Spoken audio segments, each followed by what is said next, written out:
Hi guys, welcome back to YouTube channel ko. It's me again, JC na Smooth TV. So bago tayo magsimula sa vlog natin today, intro muna tayo.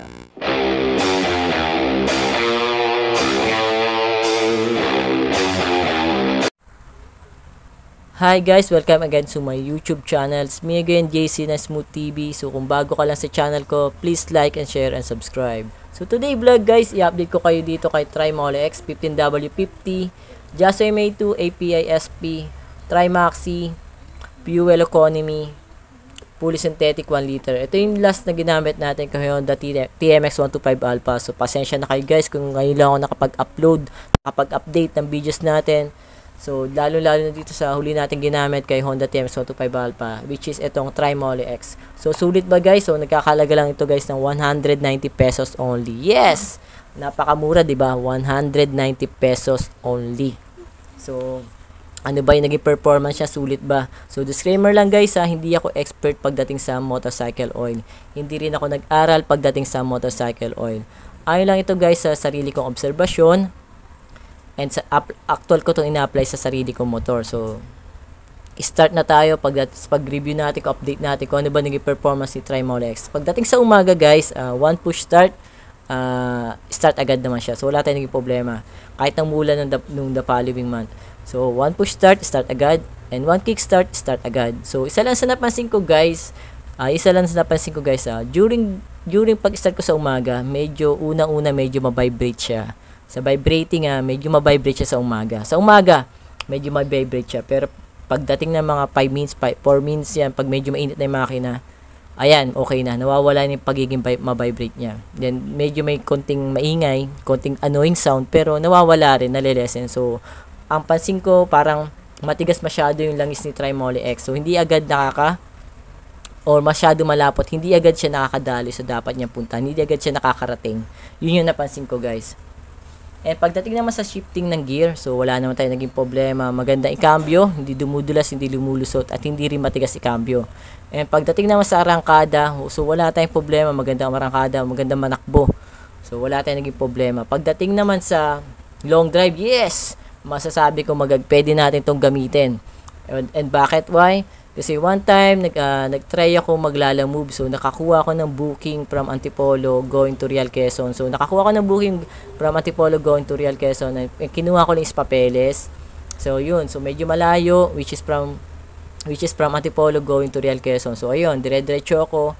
Yan. So, travel ko siya. Almost 2 hours ko siyang biniyahe.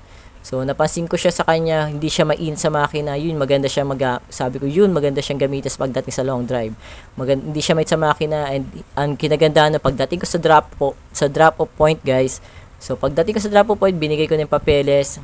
Ayun, enjoy lang ako sa ride, guys. So, tama lang takbo natin, enjoy lang natin yung view. So, hindi naman tayo masyadong nagmamadali. So, isa lang na may booking na kinuha natin that time. So, pagkuha ko ng papeles, nag-stop over muna ako, binigyan ako ng tip, binigyan ako ng merienda. So, okay, sulit yung bayad. So, malaki-laki din. Yan, umuwi na ako. Doon napansin ko sa kanya, nag-stop over ako para mag-merienda, dahil binigyan ako pang merienda, at binigyan din ako ng tip. So, nag-merienda ako, napansin ko sa kanya, hindi siya mainit, at mabilis siyang lumamig. Yun yung panalo guys para sa akin. Isa yung magandang puntos pag tumitingin ako ng motorcycle oil. Yun ang una ko tinitignan. Kasi bakit? Ibig sabihin nun guys, pagka hindi gaano mainit ang makina at nakapagpahinga kagad at mabilis siyang lumawig, ibig sabihin nun nakapagpahinga engine natin. Hindi nagtututong basta-basta doon. Okay? So, pagdating na, umuwi na ako, diretso ulit ako biyahe, then uwi na ako from Barasisal. Then, pagdating sa Barasisal, pinakaramdaman ko ulit siya, ayun, okay naman. So, ayos, sabi ko, ayos. So, maganda yung performance niya pagdating sa long drive, which is, mapapansin natin, kung mahilig ka sa mag-long drive, mag-ride, maganda mo siyang gamitin kasi nga, yun yung mahalaga doon na hindi siya ganun kain sa makina. Although normal lang naman na mainit ang makina ng motor natin kasi nagsumusunog yan ng gasolina. So normal lang. Pero hindi normal doon yung sobrang init at masyado mainit ang makina. At matagal lumamig yung makina natin. So ibig sabihin nun, yung langis natin masyado siya mainit. So hindi kagad siya nagko-cool down kasi ang langis ang umiinit doon. Masyado kasi yun na mainit doon yung langis bukod yung engine. So, pag malamig na yung langis mo, malamig na yung engine mo kasi alloy yan eh. Di ba guys? So, iba yung pundido. Iba hindi naman siya totally bakal. So, di ba? Yun yung pinaka-aluminum kasi yung chassis, yung pinaka-ano niya, crankcase yan. Aluminum, mayroong alloy, di ba? So, depende yung sa brand. So, yun. So, pagdating nung after a month, doon ko sa napansin. So pagdating sa medyo ano na siya, medyo after a month na siya, guys. So napansin ko siya, medyo mainit na siya sa makina. Yung magche-change oil na sana ako noon. So malapit na mag-change oil noon. So abangan nyo, isang brand nito si Trimole X, guys. So Trimole X na isa, hindi naman siya fully synthetic. So abangan nyo yun, guys. So kung ano ba yung maging performance. So same ba sila na may kitang obserbasyon? Ganun din ba sila na performance? Masyado mabibrate pagdating sa umaga at medyo may noise sound pagdating sa umaga? And mainit ba siya kapag after a month na, pag malapit na mag-change oil, pag mag-isang buwan na, mainit na ba siya sa makina? Yun yung napansin ko sa kay Trimolex 15W50. Nung mag-change oil na ako, magwo 1 month na, 7 days na lang yata no, magwo 1 month na. So napansin ko masyado siya mainit sa hita at sa binti ko. So ibig sabihin nun, pag nararamdaman ko na siya, yun yung batayan ko, guys. Yun yung batayan ko. Pag masyado na mainit, kahit nakapants ako, nararamdaman ko na siya, kahit nakapants ako, ibig sabihin nun, masyado na siya mainit para sa akin. Ayun napansin ko. So same lang yun, tumatakbo, biyahe ko lagi, Baras to Pasig. So yun lang, everyday lang naman yun. Yun lang lagi pagka pumapasok sa trabaho. So yun napansin ko, kaya ginawa ko do after a days, nagpalit agad ako ng langis. Nag-change oil agad ako, hindi ko na pinatagal. So ito yung ginamit ko naman si Trimole X, pero hindi naman siya fully synthetic. So iba naman yung ginamit ko, guys. So abangan nyo yun, guys. And sana magustuhan nyo lagi yung mga videos na ginagawa ko. Patuloy nyo ako supportahan, guys. So ginagawa ko tong video na to, guys, para magkaroon tayo ng choices. Choices for what? Choices para magkaroon tayo ng mga choices na langis na pwede natin gamitin. Like na ginamit ko si Trimolex, makita nyo siya, and yet medyo short ang budget nyo, naghahanap pa yun ng fully synthetic, gusto nyo lagi fully synthetic yung gamit nyo langis sa motor ninyo. So pwede siyang gamitin. So disclaimer lang, guys, so hindi ibig sabihin na parehas, hindi ibig sabihin na ganun na naging performance ng langis na to kay Trimolex sa Honda TMX 125 Alpha, same din na magiging performance ng langis na to sa motor ninyo. Unang-una magkaiba tayo ng engine. So Honda TMX 125 Alpha is manual. Kung sa inyo semi-manual or automatic man, magkaiba tayo. Okay? Yun napansin ko. So, kaya disclaimer lang, guys, hindi tayo magiging pareho ng performance kapag ginamit natin itong langis na to.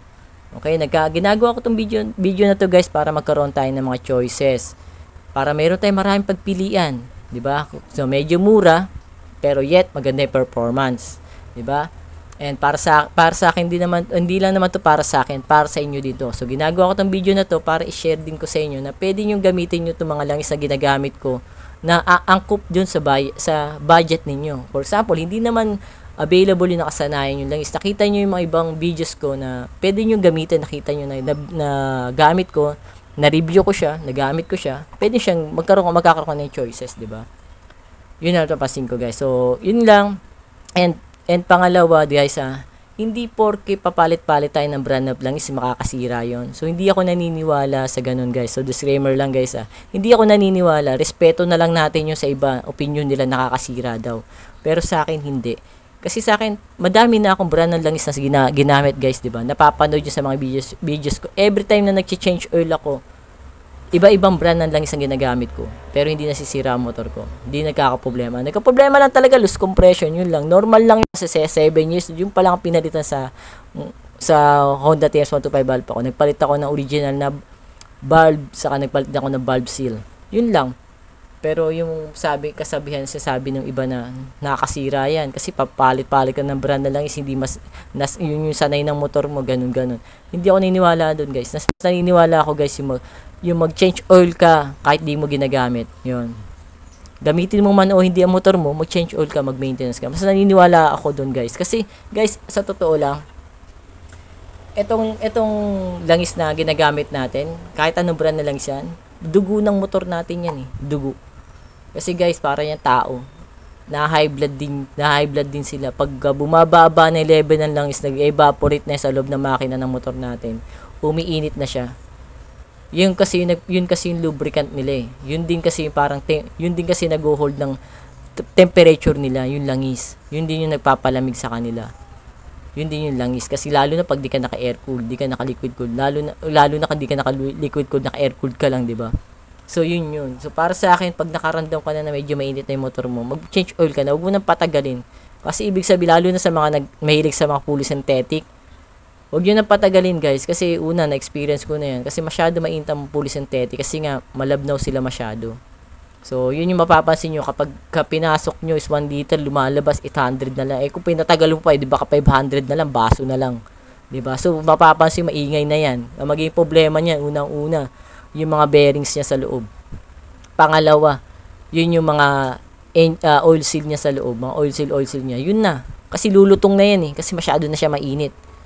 Yun yung napansin ko, guys. So, kaya kailangan, guys, so, kung gamitin mo o hindi ang motor nyo, guys, mag-change oil kayo, mag-maintenance kayo. Kahit anong brand pa na lang isang gamitin nyo, kahit ano pa yan, walang problema yan. Para sa akin lang, guys, disclaimer lang, guys, so hindi ko sinasabi na tama ako, hindi ko rin sinasabi mali sila. So, respeto na lang natin yung bawat opinion ng iba. Pero para sa akin, hindi ako naniniwala doon. Yun lang sa akin. So, pero nirerespeto ko sila, hindi ko sinasabi mali sila. Or sabi ko, kaya kong patunan, hindi. Kasi para sa akin talaga, yun talaga yung kailangan natin. Mag-maintenance kahit change oil, sipagan natin. Yun talaga yung magpapatagal ng motor natin. Kasi, yun yung napansin ko iba, may mga motor diyan, ang tagal mag-change oil, di ba? May 2 months, ganyan, di ba? Pansinin mo, pag nag-change oil yan, mapapansin mo, yung pinasok mo 1 liter, 800, 700 na lang. Eh, kung pinatagal mo pa, 500 na yan. Eh, sa akin, pag pinasok ko 1 liter, lumalabas pa rin, is halos 1 liter pa rin. Hindi siya perfect 1 liter. May konting bawas, mga 100 ml. Normal lang yun kasi hindi naman nasaside sa loob yun. ba? Diba?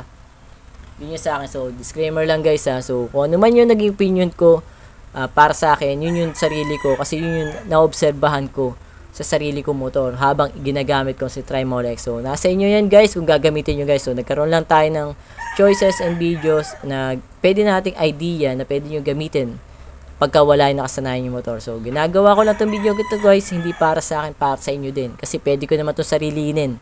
'Di ba? So, ginagawa ko to, sineshare ko sa inyo para just in case na hindi available yung mga nakasanayan yung langis ng motor na ginagamit, meron kayong mga choices na medyo mura na short kayo sa budget pero alam nyo na naging maganda yung performance at naging maganda yung performance sa motor ni JC Smooth TV. So, pwede nyo siyang gamitin. So, maraming salamat, guys. So, sana patuloy nyo supportahan at patuloy nyo panoorin mga videos na ginagawa ko at sana nakakatuloy mga videos na ginagawa ko. Maraming salamat, guys. I love you. Bye-bye.